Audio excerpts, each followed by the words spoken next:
Un día como hoy debemos celebrarlo con muchas antenas y con mucha energía. Además, hoy tenemos como 4 o 5 eventos astrológicos en simultáneo. 4 o 5 eventos que nos están llevando a tener una relación con el universo, a mirar hacia arriba, a conectar hacia la parte más sublime. Cómo podemos estar interpretando algo macro, porque cuando hablamos de planetas, cuando hablamos de constelaciones, cuando hablamos de una luna llena, pues efectivamente estamos hablando de algo macro, algo que está muy lejos, muy fuera, leones, incluso años luz de nosotros en cuanto a distancia se refiere. Pero qué impresionante el impacto que de manera circunstancial y sincrónica tiene con nuestra psique. Todo eso macro que está pasando afuera, cómo se interpreta con nuestro micro. ¿Y qué viene a ser nuestro micro? Pues nuestra forma de pensar, nuestra forma de ver. Un pensamiento mío es muy micro, tan así que solo me pertenece a mí, y si yo lo tengo en mi cabeza, eso es algo micro, pero que resuena con el macro. Entonces, qué bello poder a través de la astrología viva interpretar y darle palabras a los acontecimientos que se relacionan entre algo macro y entre algo micro. ¿Qué es lo que ocurre en esa relación de la neurona en relación a lo que está pasando en el universo? Hay 5 puntos y hay 5 signos en la astrología donde Venus hace conjunción con el Sol. No es en todos los signos que esto pasa, solamente ocurre en 5 de los 12 signos. Cada vez, entre más estudio la astrología, entre más comparto, entre más leo cartas, entre más veo sinastrías, entre más veo progresiones, entre más uso los efemérides, entre más miramos las herramientas de la astrología, cada vez es como si se volviera mucho más exacto. Lo que pasa es que dice un viejo refrán: no hay peor ciego que el que no quiere ver. Entonces, cuando a veces vemos a Dios, pues nos asustamos. A veces lo queremos ver tan físicamente que cuando se presenta a través de algo tan tácito, tan puntual y tan vivido, puede llegar a aterrarnos también, ¿no? Saber cosas que son o verdades. Es decir, que vamos a volver a tener una Venus Star Point por allá en el mes de octubre del 2026 de este año, pero ya no va a ocurrir en el signo de Capricornio ni tampoco va a ocurrir con Marte. Es decir, que en estos 9 meses nos la estamos jugando toda. Está pasando afuera en el tema Capricornio, en el tema país o en el tema presidencia o en el tema gubernamental. No solamente es algo que esté pasando afuera, sino que esto está haciendo efecto espejo, efecto rebote con lo que cada uno de nosotros estamos viviendo. Les decía a finales del año pasado y a principios de este año empieza rápido. Este año se empieza a mover la energía muy rápido. Por eso no es un año para descansar, es un año para estar muy activos y mirar qué más nos va contando estas energías planetarias. Cáncer. Bueno, si tú eres de ascendente Cáncer, o en este caso Luna Cáncer o Sol Cáncer, todo el estelium en Capricornio está en la casa 7. Qué problema el de al frente, ¿no, Cáncer? Ave María.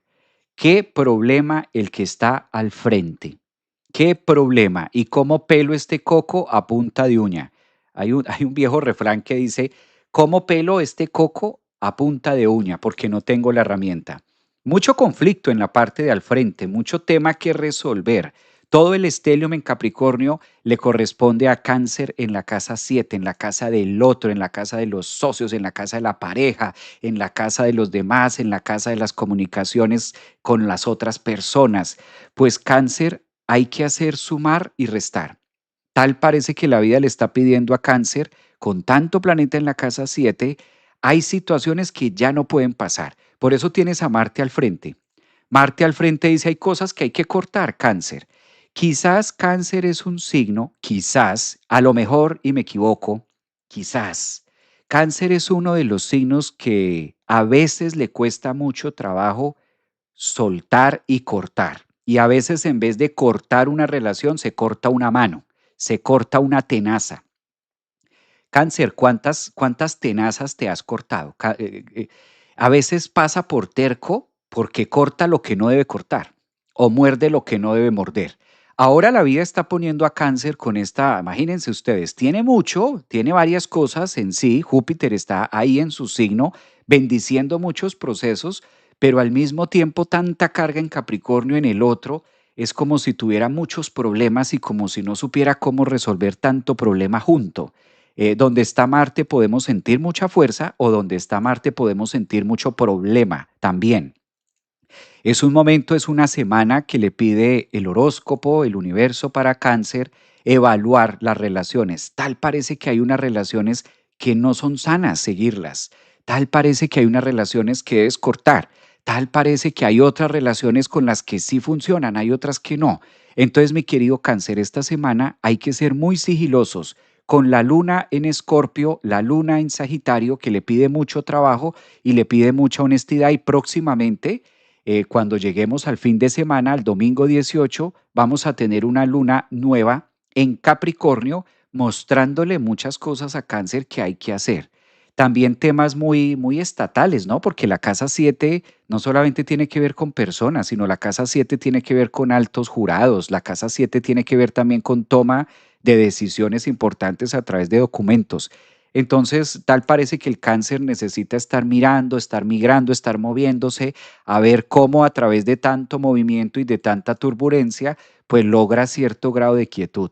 Es una semana intensa en cuanto a las relaciones y aprender del otro, Cáncer, a aprender del otro porque tal parece que solos no podemos, Cáncer, ascendentes o lunas. ¿Quiénes tienen por aquí signo Cáncer o quiénes tienen esta energía canceriana para estarla conectando más fácil? Los que estén por acá, los que estén en el grado de Cáncer, aquí en YouTube, en TikTok, vamos a mirarlo.